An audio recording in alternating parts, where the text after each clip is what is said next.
Hai, Assalamualaikum warahmatullahi wabarakatuh. Welcome to Mrs. Sadad class. Today we are going to talk about a grammar point. The grammar points that we are going to discuss today is noun clause and adjective clause.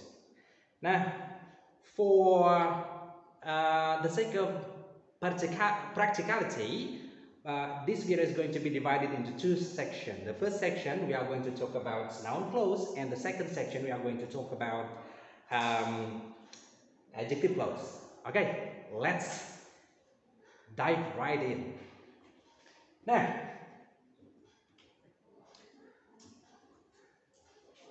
noun clause. What is a noun clause?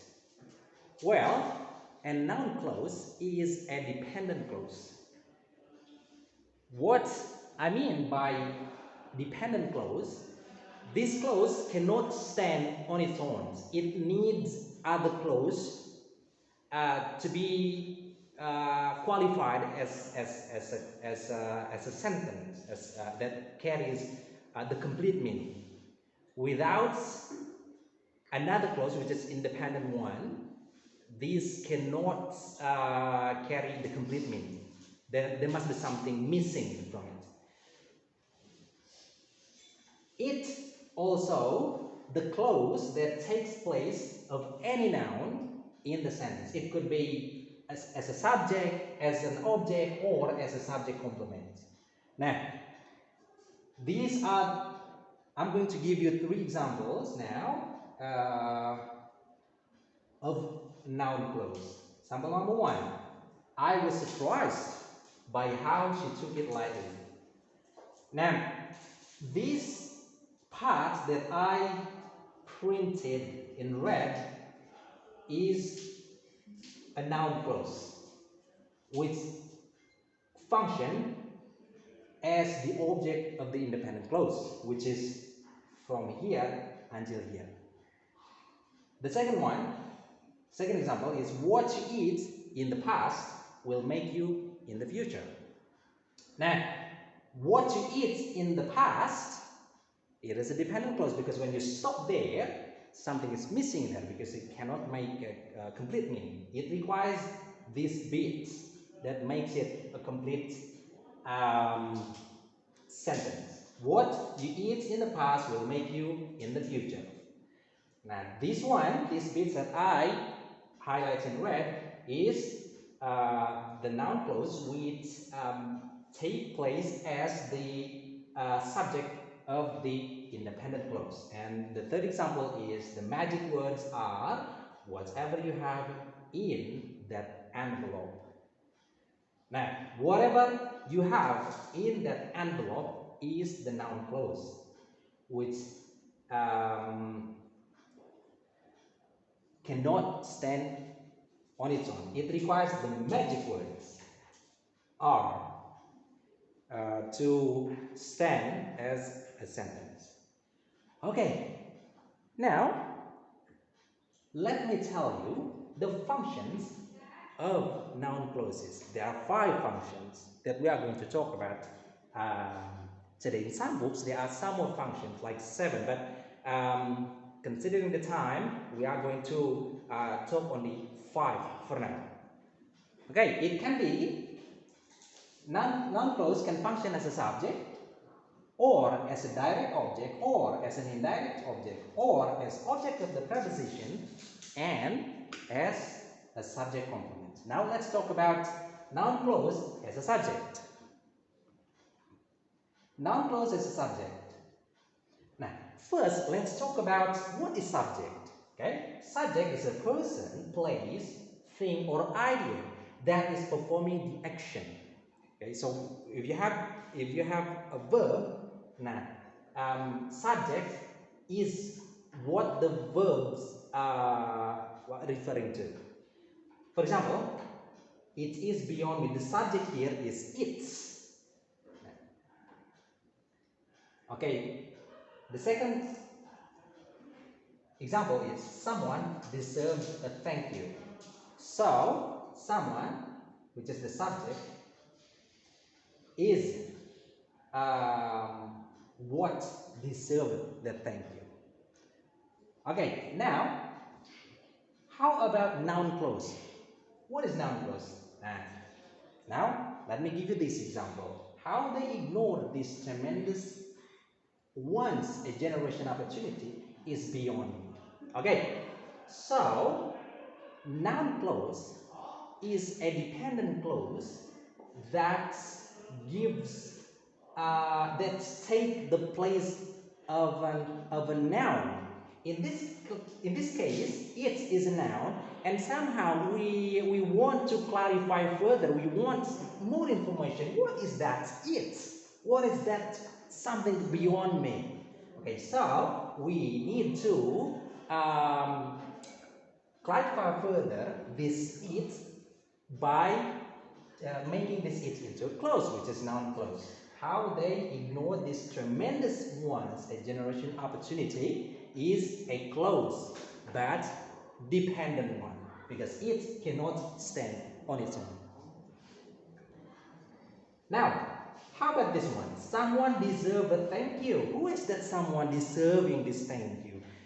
He or she must be doing something really good, really great for the society to be deserving.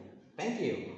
Now, because we want further information about this someone, we want to add extra context, giving extra meaning to it. So we turn this noun, which is someone, into a clause. That's why we call it as a noun clause.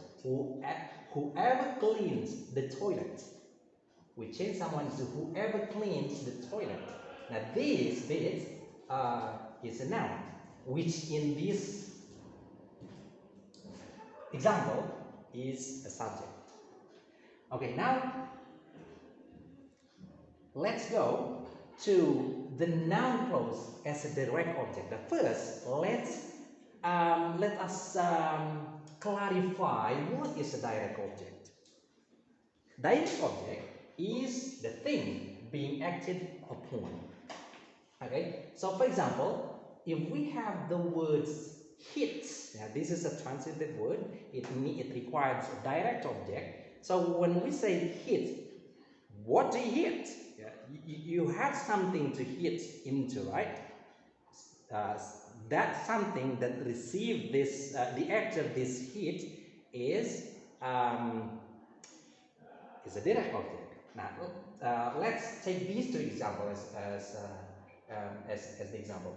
You don't know it. So know is a transitive verb, which means this verb requires a direct object.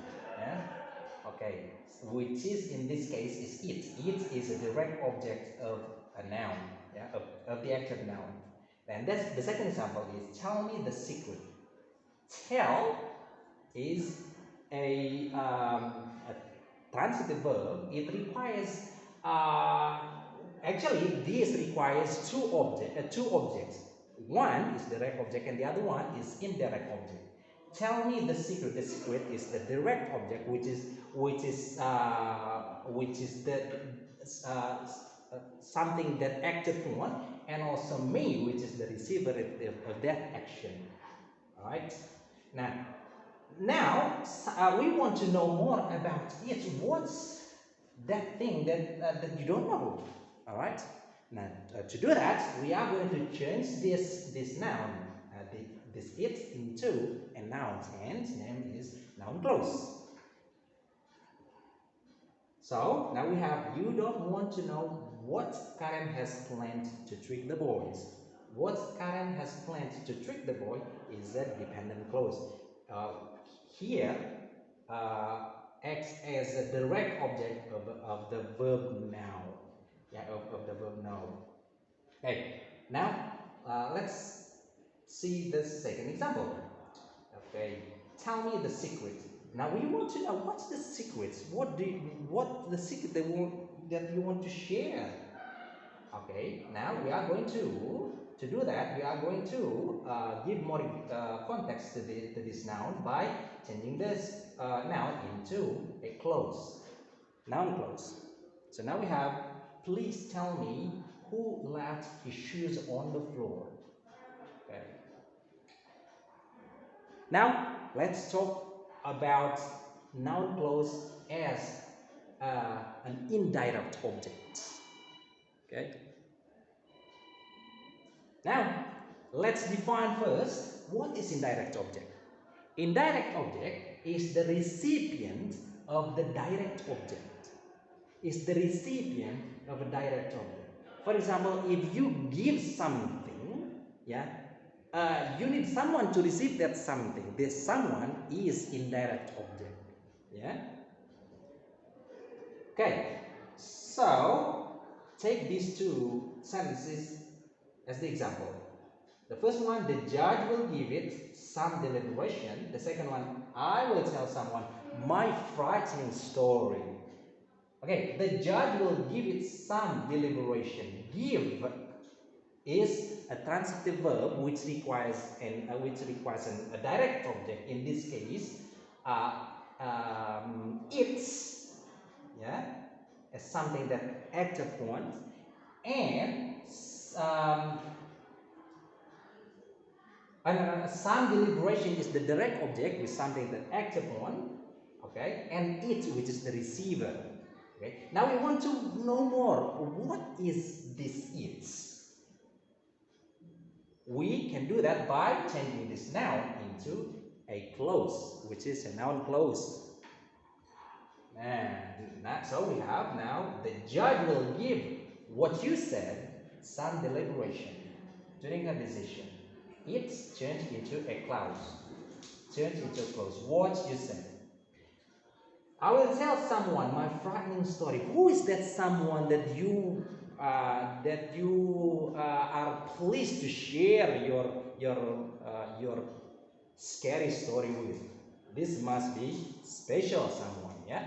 Okay, to know more about this, you want to give some more information to it by changing this noun into a clause. So now we have, I will tell you, whoever will listen. So someone now turns into whoever will listen. My frightening story. Okay, now how about noun clause as an object of a preposition? Okay, now sometimes we will have a prepositional phrase. Okay, now in order to be in this group of words, in order to be a prepositional phrase, it needs to have complete meaning. Okay, it can be noun or noun phrase or pronoun, but the requirement is it's got to have complete meaning. For example, Rahmat is not interested in it. In it has a complete meaning. So when you say in it, yeah, we have the idea what we're talking about. And the second question, the second statement is there is no truth in it. In it. Okay, now we want to know that Rahmat is not interested in it. So what's this it? Rahmat does not have any special interest. Okay, we are going to give it extra information to it, so it has it gives more information by changing that this it into a noun clause. Now we have Rahmat is not interested in whatever Puntang says. So that is what Rahmat doesn't want to know. Whatever Puntang says. Okay, there is no truth in it. In what? In what? That there is nothing in there. There is no something essential in there. Now let's turn this it into a clause to give it more information. Now we have there is no truth in what he has said. Okay, let's go to the next point, which is noun clause as a subject complement. But first, let's clarify. Let's define what is a subject complement. The subject complement is a word or phrases that follows a linking verb, and describes or identifies the noun, the subject. Anyway, what is the linking verb? Linking verbs are like like is, are, yeah, to be verb, or some perspective words, verbs like see, seen, for example.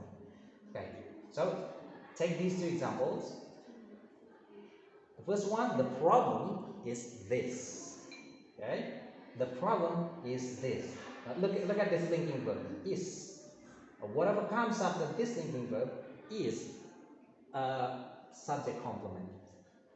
The winners are in the box.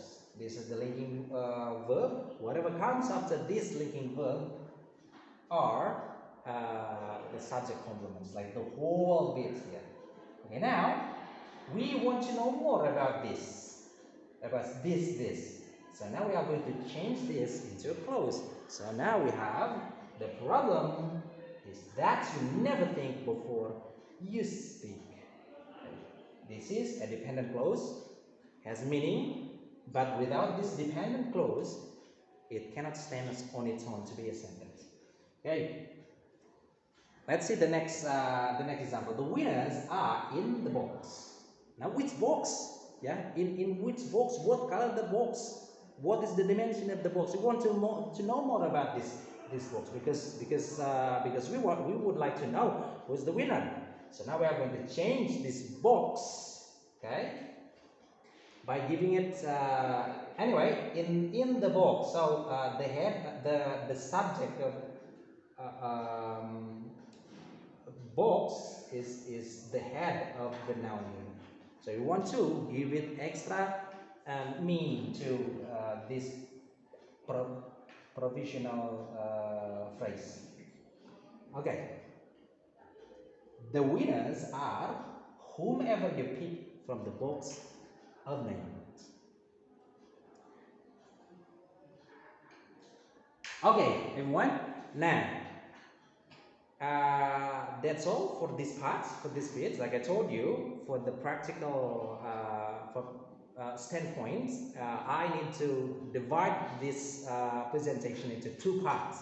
So we just finished the first part, which is the noun clause, and we are going to go to the second part in the second video, which is the parts about adjective clause. Until next time, Assalamualaikum warahmatullahi wabarakatuh.